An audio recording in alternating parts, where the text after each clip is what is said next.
Hello friends, good morning. आज हम लोग हड़प्पन सिविलाइजेशन के क्रम में एक वैदिक सभ्यता नेक्स्ट टॉपिक है जो हम लोग लेके आए हैं।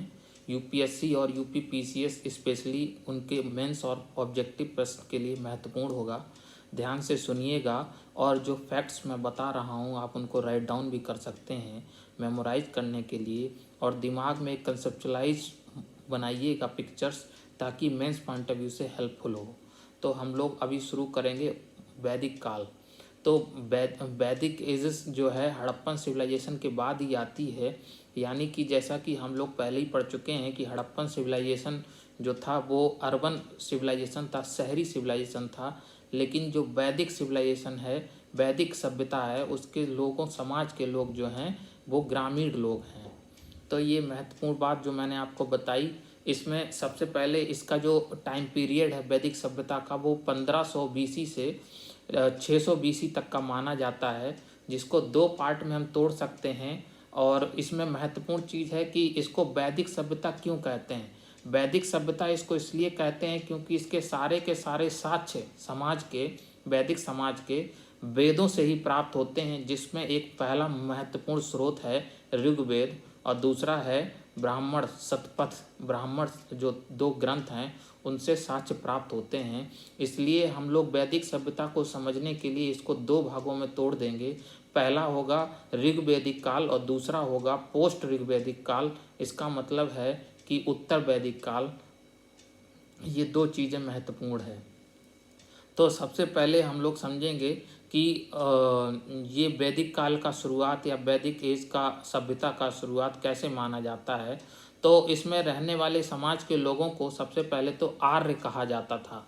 अब ये महत्वपूर्ण बात है कि वैसे तो हम लोगों ने अपने एंशियंट हिस्ट्री में मतलब पुराणों में, कथाओं में सुना है, लेकिन यहाँ पे हम लोग साइंटिफिक बात करेंगे, वैज्ञानिक दृष्टिकोण से साक्ष्यों के आधार पे बात करेंगे। तो जब प्रीवियस लोगों के जो ट्रेड हैं उनको जब एनालिसिस किया गया है, तो ये देखा गया डीएनए के सैंपल्स को, उनके ट्रेड को, मेजॉरिटी को मैच कराते हुए कम्युनिटी को ये देखा गया कि जो आर्य थे उनका जो डिस्प्लेसमेंट है, उनका जो विस्थापन है वो मध्य यूरेशिया से है, यानी कि एशिया और यूरोप के बीच का जो क्षेत्र पड़ता है जिसमें अफ़गानिस्तान भी शामिल है, वहाँ से इन लोगों के ट्रेड मैच करते हैं। और ऐसा माना जाता है कि भारत में आर्यों का आगमन मध्य यूरेशिया से आया था, जिसमें एक महत्वपूर्ण साइंटिस्ट हैं, जियोलॉजिस्ट हैं, कह सकते हैं आर्कोलॉजिस्ट हैं, जो मैक्स मूलर, उनके द्वारा ये कहा गया है। तो ये एक महत्वपूर्ण बात हुई कि वैदिक सभ्यता के जो लोग थे उनको आर्य कहा जाता था। और आर्यों का जो विशेष संबंध है वो एक पशु से है, वो है घोड़ा। तो घोड़ा से इनका विशेष संबंध ऐसा माना जाता था कि घोड़ा जो है कई दिशाओं में दूर की गति की जो यात्रा है वो कर सकता था। इसीलिए ऐसा माना जाता है कि इसी घोड़े की मदद से ये आर्य लोग मध्य यूरेशिया से इंडिया में प्रवेश करते हैं। उसके ट्रेड का जो लोगों के ट्रेड का जो डीएनए का सैंपल्स है वो दिल्ली में रहने वाले लोगों से भी मैच कराया गया है। और भारत में भी कई वेरिएशन देखे गए हैं जिसमें उत्तर भारत के लोगों में आर्यन ट्रेड का अधिक मात्रा में देखा गया है, जबकि दक्षिण की तरफ चले जाते हैं तो वो आर्यन ट्रेड घटता चला जाता है। तो ये एक महत्वपूर्ण चीज़ है। तो हम लोग इसको थोड़ा क्रमबद्ध रूप में समझने की कोशिश करेंगे कि जो वैदिक एज है उसमें लोगों का आर्थिक जीवन कैसा था, राजनीतिक जीवन कैसा था, धार्मिक जीवन कैसा था। और ये चीज़ें हम दोनों ही एजेस में देखेंगे, मतलब ऋग्वैदिक एजेस में और आफ्टर ऋग्वैदिक एजेस में, मतलब उत्तर वैदिक काल में भी हम लोग इन्हीं चीज़ों को देखेंगे कि कैसे कैसे चेंजेस हुए हैं। तो ये एक महत्वपूर्ण बात हो गई। तो वैदिक लोगों में जो आर्य हैं उनमें दो और हैं जिसे कहते हैं अरि भी कहते हैं, आर्य भी कहते हैं। तो अरि उन लोगों को कहते थे जो उत्पादन में समर्थ थे, और अरि उन लोगों को कहते थे जो विदेशी आगंतुक लोग थे, और आर्य लोग थे जो जिन्हें श्रेष्ठ जन कहा जाता था, जो शासन करते थे। ये एक महत्वपूर्ण बात है। तो वैदिक साहित्य जो है वो दो तरह का साहित्य है। एक है श्रुति साहित्य जिसको सुनकर लिखा गया है, और दूसरा है स्मृति साहित्य जो याद करके, मतलब पुरानी चीज़ों को सोच के बाद में लिखा गया है। तो इस तरह से दो साहित्य हैं। तो श्रुति साहित्य में आता है जैसे वेद है, ब्राह्मण है, अरण्य है, उपनिषद है, ये चार हैं जो श्रुति साहित्य में आते हैं। और वेदों की हमें पता ही है कि चार प्रकार के वेद होते हैं, जिसमें ऋग्वेद, यजुर्वेद, सामवेद और अर्थवेद, ये चार वेद हैं, जिसमें सबसे पुराना वेद ऋग्वेद माना गया है। ये पीसीएस के लिए महत्वपूर्ण क्वेश्चन है। और सबसे लेटेस्ट अर्थवेद है। तो ये कुछ बात हुई। और यहीं पे यूपीएससी में ऑब्जेक्टिव में आया हुआ एक क्वेश्चन है कि सत्यमेव जयते का कथन किस उपनिषद से लिया गया है, तो वो है मुंडक उपनिषद। तो उपनिषद में भी कई भाग हैं, जिनमें मुंडक उपनिषद है जहाँ से सत्यमेव जयते का लोगो और स्टेटमेंट लिया जाता है, जो हमारी भारत की करेंसी में देखने को मिलता है। तो ये एक महत्वपूर्ण जानकारी है यहाँ पे। तो वैदिक समाज के बारे में हम लोग अब समझने की कोशिश करेंगे कि कैसा समाज होता था वैदिक सभ्यता में। तो इसमें ऋग्वैदिक काल में कैसा समाज था और उत्तर वैदिक काल में कैसा समाज था, इन चीज़ों को समझेंगे। तो सबसे पहले हम लोग बात करते हैं ऋग्वैदिक समाज में। ऋग्वैदिक समाज में वर्ण व्यवस्था के बारे में हम लोग बात करेंगे। इसमें दो तरह के समाज मिलते हैं, जिसमें एक त्रिवर्णीय समाज है, चौथा जो है चतुर्वर्णीय समाज है। तो जिसमें जो चतुर्वर्गीय समाज है उसमें ब्राह्मण और क्षत्रिय, वैश्य और शूद्र, ये चार प्रकार बताए गए हैं। तो ये कुछ बात हुई जो सामाजिक व्यवस्था के बारे में। और अगर हम बात करें उत्तर वैदिक काल में, तो उत्तर वैदिक काल में जो है जाति व्यवस्था का उद्भव जो है ऋग्वैदिक काल में नहीं था, उत्तर वैदिक काल में शुरू हुआ है जाति व्यवस्था का। और जो आश्रम व्यवस्था है, जो हम लोगों ने सीखा है कि ब्रह्मचर्य, गृहस्थचर्य, वर्णाश्रम, ये जो आश्रम हैं, इनका भी जो उद्भव है वो उत्तर वैदिक काल में जाके हुआ है, और ये ऋग्वैदिक काल में नहीं देखने को मिलता है। तो अगर हमें शुद्ध रूप से वैदिक सभ्यता को समझना है तो सबसे पहले ऋग्वैदिक सभ्यता को समझना होगा, उसके बाद में हम चलेंगे उत्तर वैदिक काल में कि कैसे कैसे समाज में चेंजेस आते हैं और कैसे कैसे तार्किक चीज़ों से गैर तार्किक चीज़ों की तरफ हम लोग बढ़ते हैं। तो ये कुछ बात हो गई। और उत्तर वैदिक काल में ही जो विवाह हैं उसके 8 प्रकार बताए गए हैं। 8 प्रकार के विवाह का जिक्र किया गया है। तो इसमें पहला विवाह है ब्रह्म विवाह, दूसरा है देव विवाह, तीसरा है अर्ष विवाह, और फिर असुर विवाह, राक्षस विवाह, गंधर्व विवाह, पेचास विवाह। इस तरह के कई विवाहों की वैरायटी ब्राह्मणों ने और पुरोहितों ने जनरेट की है। इसमें 8 प्रकार के विवाह कम समुदाय के आधार पर बताए हैं। और इसी उत्तर वैदिक काल में ही जो है 16 संस्कार बताए गए हैं, जिसमें आज के समय में भी हम लोग शादी करने से पहले लड़के और लड़कियों में संस्कार मैच कराते हैं, जिनमें जनेऊ धारण करना, गर्भ धारण की व्यवस्था, और अंतोष्टि करना, समावर्तन करना, और जनेऊ को उपनयन बोला जाता है। ये एक शब्द है जिसको नोट कर लीजिएगा कि जनेऊ को उपनयन बोला जाता है। कर्ण भेदन, कान को छिदवाना भी एक संस्कार में काउंट किया जाता था उत्तर वैदिक काल में। ऋग्वेद में ऐसा कोई जिक्र नहीं है। और इस तरह की बातें हैं जो महत्वपूर्ण हैं एग्जाम पॉइंट ऑफ व्यू से। और इसके बाद में शिक्षा व्यवस्था की बात की जाए तो बोधायन धर्मसूत्र एक ग्रंथ है, जिससे हमें उत्तर वैदिक काल की शिक्षा व्यवस्था की जानकारी मिलती है। कहाँ से मिलती है? बोधायन धर्मसूत्र से। तो ये एक महत्वपूर्ण चीज़ है। अब हम लोग बात करेंगे वैदिक सभ्यता का आर्थिक जीवन कैसा था। तो वैदिक सभ्यता में आर्थिक जीवन को भी हम 2 स्टेप में बांट सकते हैं। एक तो ऋग्वैदिक काल में आर्थिक जीवन, और दूसरा है उत्तर वैदिक काल में आर्थिक जीवन। तो ऋग्वैदिक काल में आर्थिक जीवन की अगर हम बात करें तो हमें पता है कि जो आर्य थे वो पहले घुमंतुक थे, कबायली ग्रुप के लोग थे, एक जगह ठहरते नहीं थे। इनका मुख्य उद्देश्य जो है पशुचारण हुआ करता था, क्योंकि घोड़े और गाय के साक्ष्य पालने के काफ़ी मिले हैं। तो इनका मुख्य व्यवसाय जो है पशुओं की रक्षा करना, पशुओं को पालना, और अगर पशुओं की गाय की चोरी हो जाया करती थी तो उनके लिए ही युद्ध हुआ करते थे ऋग्वैदिक काल में। तो ये एक महत्वपूर्ण चीज़ है। तो कुल मिला के हम कह सकते हैं कृषि आधारित या पशुपालन आधारित व्यवस्था प्रारंभिक यानी ऋग्वैदिक काल में आर्थिक गतिविधियों में देखने को मिलती है। फिर हम चले जाते हैं उत्तर वैदिक काल में। उत्तर वैदिक काल में कृषि और पशुपालन, चूँकि ये जो घुमंतुक कबायली समुदाय के लोग, आर्य लोग हुआ करते थे, जब भारत में प्रवेश किए तो परमानेंटली इस्टेब्लिश होने लगे, वहाँ पे रहने लगे, उन लोगों पे शासन करने लगे जो यहाँ पहले से आ रहे थे, पहले से रह रहे थे। तो इनका जब स्थायी निवास हो गया तो इन्होंने कृषि करना चालू किया। कृषि इनकी मुख्य गतिविधि हो गई। उद्योग चालू किया। जब इन्होंने उत्पादन अधिक किया तो उसका व्यापार भी किया इन्होंने, और यही उत्तर वैदिक काल की जो ग्रामीण व्यवस्था है वो आधार बनी भविष्य की शहरी व्यवस्था का, नगरीय जीवन का। तो एक महत्वपूर्ण चीज़ है। अब हम लोग समझेंगे कि वैदिक सभ्यता में राजनीतिक जीवन कैसा था। अब आप समझिएगा कि ऋग्वैदिक काल में, मतलब आरंभिक वैदिक सभ्यता में जो राजनीतिक जीवन है उसका उद्भव उतना नहीं हुआ था, क्योंकि उस टाइम पे जो माना जाता था कि जो कर है वो कर लोग स्वेच्छा से दिया करते थे, क्योंकि जब आपका एक स्थायी निवास ना हो, परमानेंटली आप रह ना रहे हों, आपकी संपत्ति निश्चित ना हो, तो आप किस तरह से कर की व्यवस्था कर सकते हैं, किस तरह से आप किसी समुदाय पे शासन कर सकते हैं।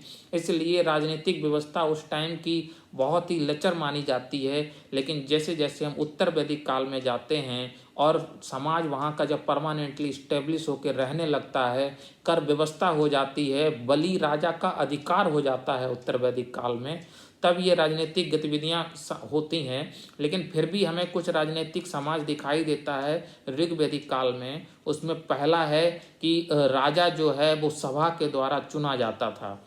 तो कबायलिया समाज में, आर्यन समाज में जो राजा है वो सभा के द्वारा चुना जाता था, और किसी भी निर्णय को करने से पूर्व राजा जो है वो सभा या समिति से सलाह अवश्य लेता था। ये एक महत्वपूर्ण चीज़ है। और इस सभा में जो है महिला और पुरुष दोनों ही भाग ले सकते थे, बराबर का योगदान हुआ करता था। लेकिन जैसे जैसे हम उत्तर वैदिक काल में जाते हैं, यानी वैदिक सभ्यता के क्षरण की तरफ चले जाते हैं, तो हम देखते हैं कि उस सभा और सभाओं में, समितियों में स्त्रियों का जाना वर्जित हो गया, और जो कर था जो लोग पहले स्वेच्छा से दिया करते थे बलि के रूप में। ये पीसीएस में क्वेश्चन पूछा गया है कि बलि क्या था, तो एक तरह का ऋग्वेद में स्वैच्छिक कर था जो स्वेच्छा से दिया जाता था। उत्तर वैदिक काल में वही बलि और कर जो है अधिकार बन गया एक राजा का, और उस समय सभा के ऊपर डोमिनेट करने लगा राजा। सलाह नहीं लेता था, उस टाइम पे सलाह लेता था पुरोहितों से, तो पुरोहितों के ही निर्णय राजा पर सौंप दिए जाते थे, और सभा और समिति एक नमूने के रूप में प्रदर्शित होते हैं। तो ये कुछ राजनीतिक व्यवस्था है जो हम लोगों ने देखी है। फिर भी हम लोग देख सकते हैं कि सबसे ऊंची व्यवस्था ऋग्वेदिक में ऊंचाई पे होता था जन, जिसे कबीला जिसका अधिकारी होता था। फिर होता था विश्व, उसका अधिकारी विश्वपति होता था। फिर उसके नीचे ग्राम होता था, उसका अधिकारी ग्रामणक होता था। ये भी प्रश्न पूछा गया है यूपीएससी में।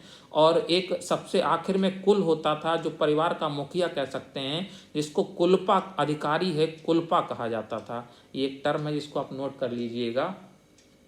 तो ये एक महत्वपूर्ण चीज़ है। तो कहने का मतलब ये है कि राजतंत्र परमानेंट आर्मी नहीं रखता था, ऋग्वैदिक काल में भी नहीं रखता था, और उत्तर वैदिक काल में भी नहीं रखता था। उसका कारण था कि जब भी युद्ध की संभावना होती थी, लड़ाई की संभावना होती थी, तो उसी समय पे तत्काल भर्तियां की जाती थी समस्या के निदान के लिए। तो एक महत्वपूर्ण चीज़ है। अब हम लोग चलते हैं वैदिक सभ्यता के धार्मिक जीवन को समझने के लिए। तो इसमें भी हम लोग दो ही स्टेप में सीखेंगे, एक तो ऋग्वैदिक काल में धार्मिक सभ्यता, धार्मिक जीवन, और एक उत्तर वैदिक काल में धार्मिक जीवन। तो हमें पता है कि ऋग्वैदिक काल में बहुत तार्किक लोग हुआ करते थे, क्योंकि उस टाइम पे प्राकृतिक पूजा की जाती थी, जैसे हवा की पूजा, अग्नि की पूजा, धरती की पूजा, पानी की पूजा, अंतरिक्ष की पूजा। ये सब पूजाएं उस टाइम पे तार्किक रूप से की जाती थी, क्योंकि ऐसा माना जाता था ऋग्वैदिक काल के समाज में, लोगों में, कि जब जैसे बाढ़ आए, तूफान आए, और यदि भूकंप आए, तो इन चीज़ों को ऐसा आश्चर्यजनक रूप में माना जाता था, जिसको बाद में देवीय रूप देकर उसकी पूजा की जाने लगी, और ये सोचा जाने लगा पूजा करने से ये प्राकृतिक आपदाएं नहीं आएंगी। तो ये ऋग्वैदिक स्थिति है जो तार्किक है, और जो यज्ञ की संकल्पना है वो ऋग्वैदिक से ही उपजी है। और ऐसा माना जाता था कि यज्ञ में अगर पौष्टिक अनाज और ये सब चीज़ों का अगर हम आहुति देते हैं, तो ये जलने के बाद जो हवा के रूप में आसमान में जाएगा और ये भगवान में या फिर उस देवता को प्राप्त हो जाएगा। तो इतनी तार्किकता ऋग्वेद में थी, लेकिन यहीं पे सिनेरियो उत्तर वैदिक काल में बिल्कुल ही बदल जाता है।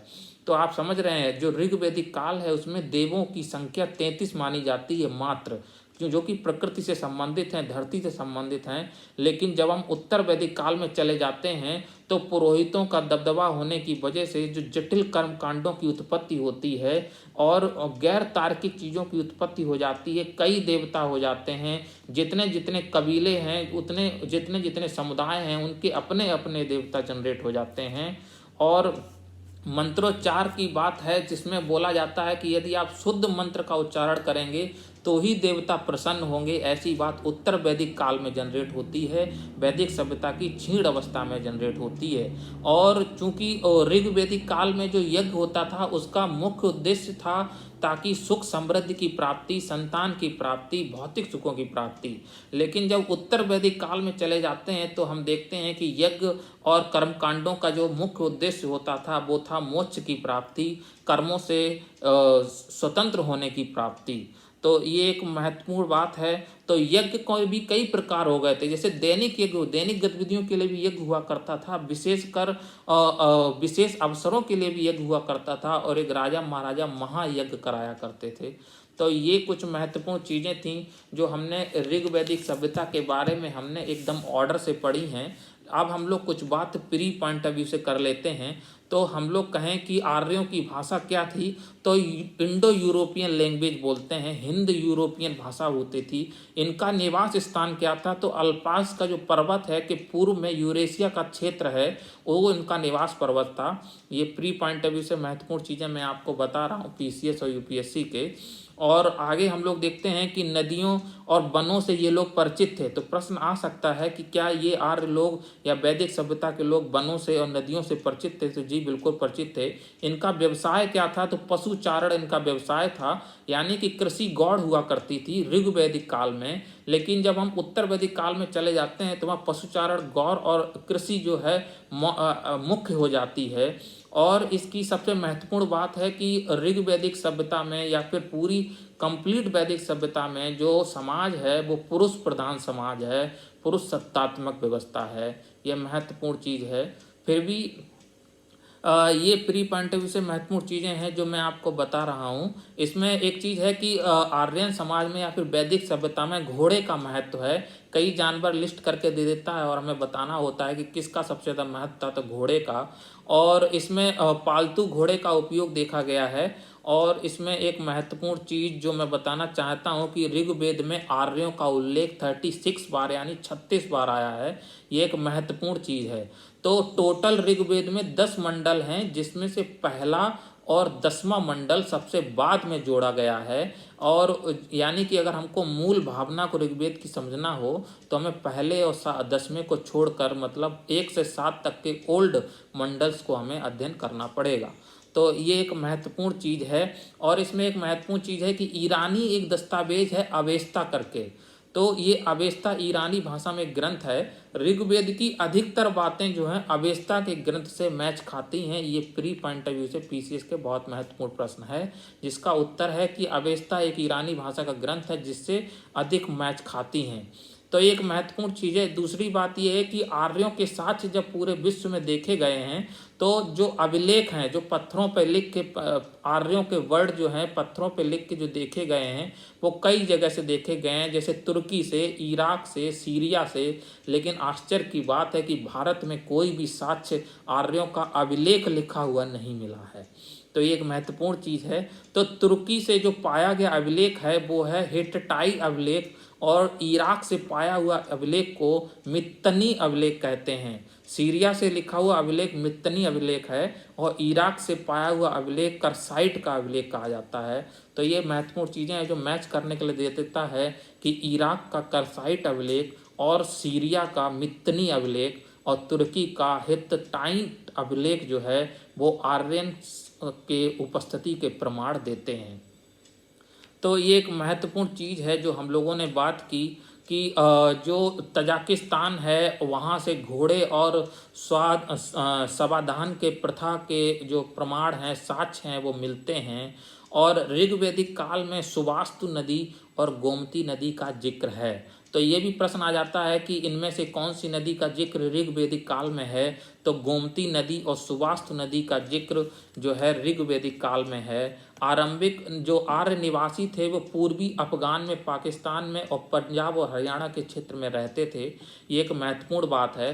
अफगानिस्तान की एक नदी है कुंभा। ये एक पीसीएस के प्री के लिए महत्वपूर्ण और भी कॉम्पिटिटिव एग्जाम में पूछा जाता है कि जो अफगानिस्तान की एक नदी है कुंभा नदी, उसका भी जिक्र जो है ऋग्वेदिक में मिलता है। सिंधु और उसकी सहायक नदियां जो 5 हैं उनका भी जिक्र पूरा का पूरा ऋग्वेदिक काल में, ऋग्वेदिक वेद में देखा जाता है।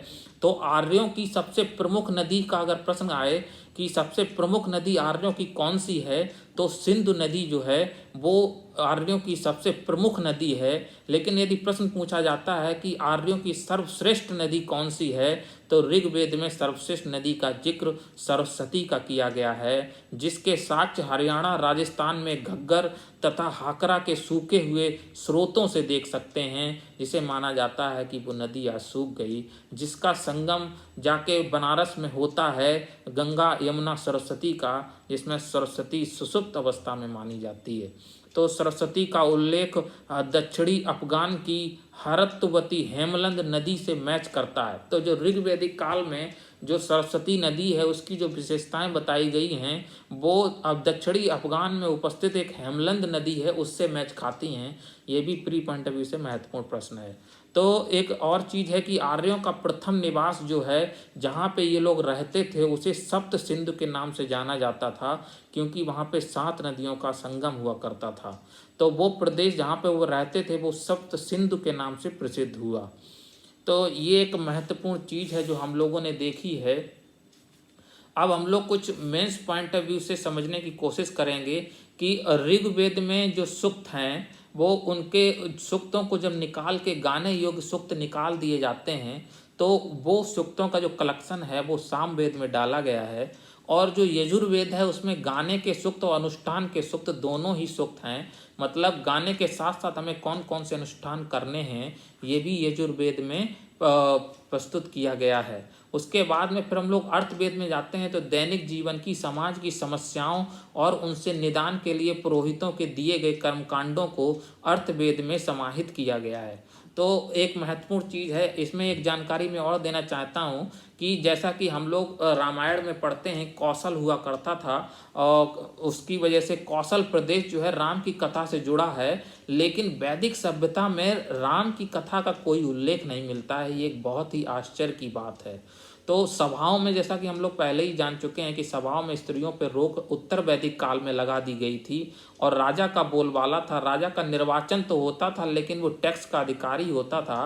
पहले ये जो टैक्स था वो एक गिफ्ट के रूप में होता था, जनता स्वेच्छा से दिया करती थी। बाद में उत्तर वैदिक काल में राजा को ये जो टैक्स है वो उसका अधिकार हो गया और उत्तर वैदिक काल में ही राजा का पद अनुवांशिक हो गया है। तो इसके साथ से हम महाभारत में देख सकते हैं, महाभारत भी उत्तर वैदिक काल का ही प्रमाण कहा जा सकता है, जिसमें भाइयों के बीच में युद्ध वंशानुक्रम और योग्यता के आधार पे हुआ है, जिसमें योग्यता के आधार पर युधिष्ठिर योग्य था और बड़ा भाई होने के नाते उसको सत्ता पे बैठना था।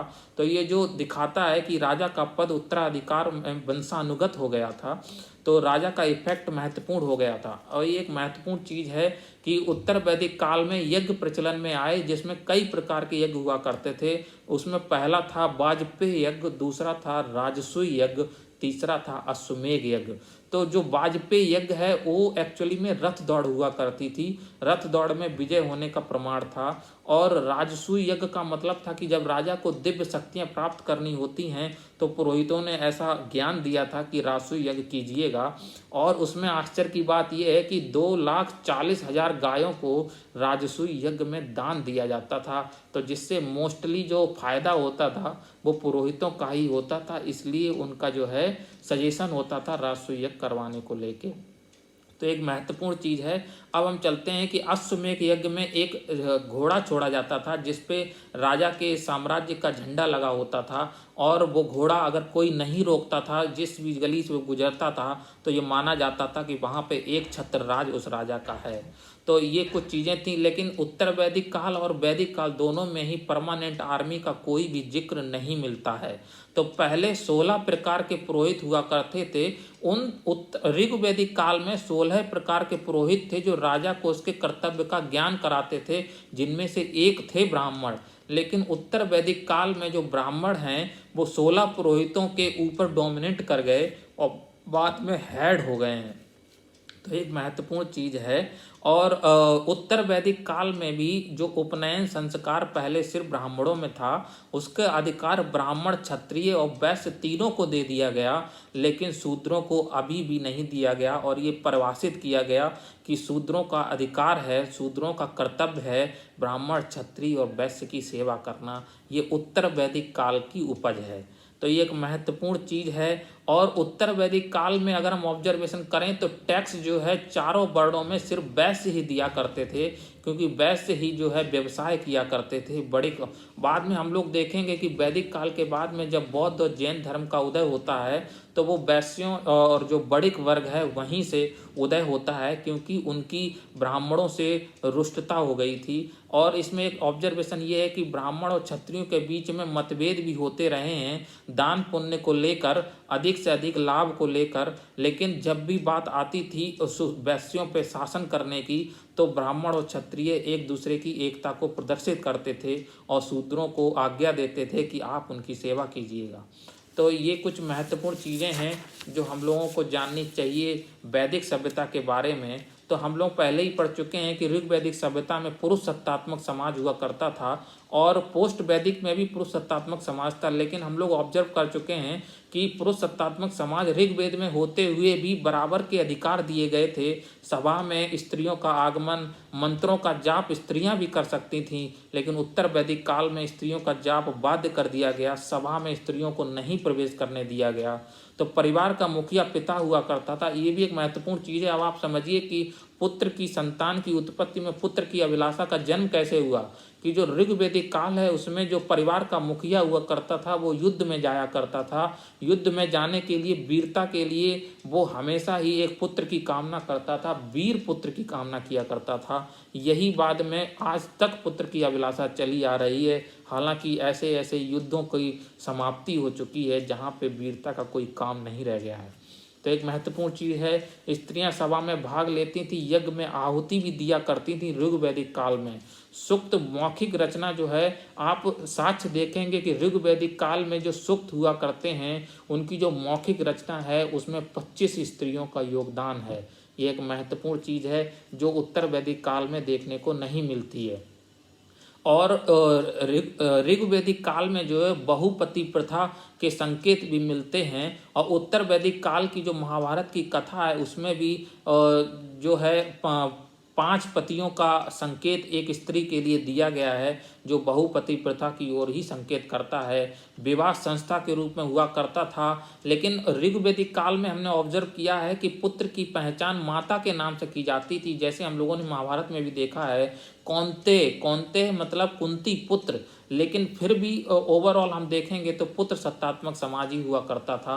तो ऋग्वैदिक काल में 3 चीज़ें प्रचलित में थीं, जिसमें नियोग प्रथा प्रचलित में थी, जिसे वर्तमान समय में हम कह सकते हैं एक तरह से सैरोगेसी है।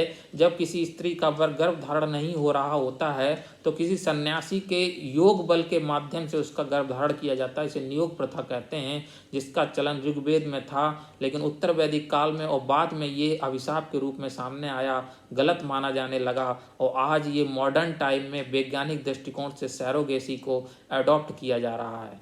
तो और ऋग्वैदिक काल में विधवा विवाह का भी संकेत मिलता है, जबकि हम मॉडर्न इंडिया में पढ़ेंगे कि विधवा विवाह नहीं हुआ करता था, सती प्रथा थी, और लोग स्त्री को पति के मरने के बाद चिता पर जिंदा जलना पड़ता था। तो आप समझिएगा कि साइंटिस्ट बताते हैं कि सबसे ज़्यादा दुख अगर किसी व्यक्ति को होता है तो उसको जिंदा जलाने पर होता है इस संसार में। तो इतनी बड़ी कुरीति का जन्म बाद में वैदिक सभ्यता के बाद में हुआ है, जबकि ऋग्वैदिक सभ्यता में विधवा विवाह के साक्ष्य भी मिलते हैं और 16-17 साल शादी की एज बताई जाती है। और ऋग्वैदिक काल में बाल विवाह का कोई भी संकेत नहीं है, जबकि बाद में देखा जाता है मॉडर्न इंडिया में और आज भी ये वर्तमान समय में कुरीति देखने को मिलती है, खासकर बिहार और राजस्थान के कुछ क्षेत्रों में जहाँ पे बाल विवाह के साक्ष्य देखे जाते हैं। तो ये एक बहुत ही आश्चर्य की बातें हैं। आर्यों द्वारा जीते गए जो लोग जीते जाते थे उन्हें दास और दस्यु कहा जाता था, और दास और दस्यु बाद में वही शूद्र हो गए हैं। उन्हीं को सेवा करने का अधिकार दासों को माना गया है। तो एक महत्वपूर्ण चीज़ है, ऋग्वैदिक काल में जो समाज था वो योद्धा, पुरोहित और सामान्य लोग 3 भागों में बटा था। लेकिन उत्तर वैदिक काल में चूंकि जिन पे शासन करते थे उनको शूद्र बना दिया, और जो पुरोहित हुआ करते थे वो ब्राह्मण समाज में वर्ग में बट गए, और जो युद्ध करके शासन किया करते थे वो क्षत्रिय समाज में बट गए, और जो व्यवसाय किया करते थे वो वैश्य समाज में बट गए। तो इस तरह से 4 वर्ण हम देखते हैं उत्तर वैदिक काल में, 4 वर्गों में बटा हुआ समाज देखते हैं। 10वां मंडल जो है उत्तर वैदिक काल में जोड़ा गया है, और ये आश्चर्य की बात है कि उत्तर वैदिक काल में जोड़ा गया 10वां मंडल, उसमें ही शूद्रों का जिक्र होता है। ऋग्वैदिक काल में कहीं भी शूद्रों का कोई जिक्र नहीं है। तो अगर आप शुद्ध हिंदू धर्म के हैं और आप वैदिक सभ्यता में विश्वास करते हैं तो आप ऋग्वैदिक सभ्यता को मानेंगे कि उत्तर वैदिक सभ्यता में जोड़े गए 10वें मंडल को मानेंगे। ये एक महत्वपूर्ण चीज़ है। जो प्रश्न आपके लिए मैं छोड़ता हूँ तो ये मेंस पॉइंट ऑफ व्यू से महत्वपूर्ण है। तो दान में दी गई भूमि का जिक्र ऋग्वैदिक काल में नहीं देखा गया है। मतलब ऋग्वैदिक काल में दान में किसी भी भूमि का जिक्र या अन्न दान का जिक्र नहीं मिलता है। लेकिन जब हम उत्तर वैदिक सभ्यता में चले जाते हैं तो अधिक से अधिक भूमि, गायों का दान, अनाज का दान और पुरोहितों को दिया जाने लगा, जिससे पुरोहितों की लालसा और डोमिनेंसी का सिंबल्स दिखाई देता है।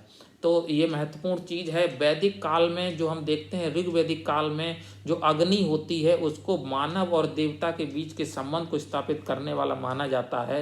मतलब मानव जो है अग्नि को साक्षी मानता है ताकि वो अपने देवता को ये प्रमाणित कर सके कि हाँ जो मैं कर रहा हूँ वो आपकी उपस्थिति में कर रहा हूँ। तो वही आज भी वर्तमान समय में यज्ञ की परिभाषा चली आ रही है, लेकिन कर्मकांड काफ़ी जटिल हो गए हैं। तो मंत्रों में जादुई का प्रभाव जो है वो ऋग्वैदिक काल में नहीं उत्तर वैदिक काल में शुरू हुआ, जिसमें यह माना जाता था कि इन मंत्रों का जाप करने से आपके पाप धुल जाएंगे, ऐसा हो जाएगा, आप पुण्य को, मोक्ष को प्राप्त हो जाएंगे, ये सब चीज़ें। तो ये कुछ चीज़ें हैं जो हम लोगों ने, महत्वपूर्ण चीज़ें थी जो हमने पढ़ ली। और जो मूर्ति पूजा है, सबसे महत्वपूर्ण चीज़ है, मूर्ति पूजा का उद्भव जो है उत्तर वैदिक सभ्यता से देखा जाता है। ऋग्वैदिक सभ्यता में प्राकृतिक देवताओं को ही माना जाता था, लेकिन उनकी मूर्ति पूजा नहीं की जाती थी। और इसमें आप आश्चर्य होंगे इस चीज़ को देख कर कि पोस्ट वैदिक सभ्यता जो है उसमें जो यज्ञ है उसमें पशुओं की बलि दी जाती थी, और जो अतिथि आते थे उसमें अतिथि गोधन कहते थे, जो गौमांस खिलाया जाता था उनको, अतिथियों को। और आप ये आश्चर्य की बात है कि उत्तर वैदिक सभ्यता में यज्ञ में दी गई बलि पशु की होती थी और गौमांस खिलाया जाता था अतिथियों को, जिसे गोधन कहा जाता था। तो उपनिषद बाद में आए हैं, जब बहुत सारी गैर तार्किक चीज़ें वैदिक सभ्यता में उत्पन्न हो गई हैं तो उपनिषद आए हैं। उन उपनिषदों में उन्होंने वेदों में सुधार की बात की है, ऋग्वैदिक सभ्यता पे ज़्यादा जोर दिया है, और कर्म कांडों को और ब्राह्मणों की गई गैर तार्किक चीज़ों को निराधार बताया है। तो ये एक महत्वपूर्ण चीज़ है जो हम लोगों ने यहाँ पे सीख ली हैं। और इसमें अब और भी कोई चीज़, हाँ एक को और भी कुछ महत्वपूर्ण चीज़ें हैं ऑब्जेक्टिव पॉइंट ऑफ व्यू जो मैं आपको बता देना चाहता हूँ, उसमें है कि जो सामवेद है, सामवेद चूँकि पूरा का पूरा पद्य में है, गाने योग्य है, इसलिए भारतीय संगीत का जनक माना जाता है सामवेद को। ये पीसीएस पॉइंट ऑफ व्यू से महत्वपूर्ण प्रश्न है। और दूसरा है कि अर्थवेद है, अर्थवेद में कन्याओं के जन्म की निंदा की गई है, एक महत्वपूर्ण चीज़ है। ऋग्वेद में संतान की उत्पत्ति की अभिलाषा के लिए यज्ञ की बात की गई है, ऋग्वेद में पुत्र की उत्पत्ति की बात उत्तर वैदिक काल में की गई है, लेकिन अर्थवेद में कन्याओं के जन्म की निंदा की गई है। अर्थवेद की मैत्रेयी संहिता है, उसमें जुआ और शराब की भांति ही स्त्री को भी पुरुष का तीसरा मुख्य दोष बताया गया है। ये एक महत्वपूर्ण और गैर तार्किक बात है जो हमें अर्थवेद की मैत्रेयी संहिता से देखने को मिलती है। और जो हमने देखा कि वैदिक सभ्यता के साक्ष्य सबसे महत्वपूर्ण जो हैं प्रमाणिक हैं वो ऋग्वेद से मिलते हैं, दूसरा है शतपथ ब्राह्मण से। तो शतपथ ब्राह्मण में सोचिएगा कितनी तार्किक बात कही गई है कि स्त्री को पुरुष की अर्धांगिनी बताया गया है। ये एक महत्वपूर्ण चीज़ है जो हम लोगों ने सीखी। तो कहने का मतलब लगभग हम लोगों ने 35 मिनट में ऋग्वैदिक सभ्यता की मेंस और ऑब्जेक्टिव पॉइंट ऑफ व्यू से बहुत सारी महत्वपूर्ण चीज़ें सीख ली हैं। आशा करते हैं कि आपने राइट डाउन की होंगी, और इसी के साथ आप मेरे आने वाले वीडियोस को इसी तरह देखते रहिए। कमेंट करके रिस्पॉन्स जरूर कीजिएगा कि आपको इन्फॉर्मेशन कैसी लग रही हैं, चीज़ें आपको पता लग रही हैं, कुछ चीज़ों से आपको आश्चर्य हो रहा है कि नहीं। इसी के साथ विदा लेते हैं। Thank you so much.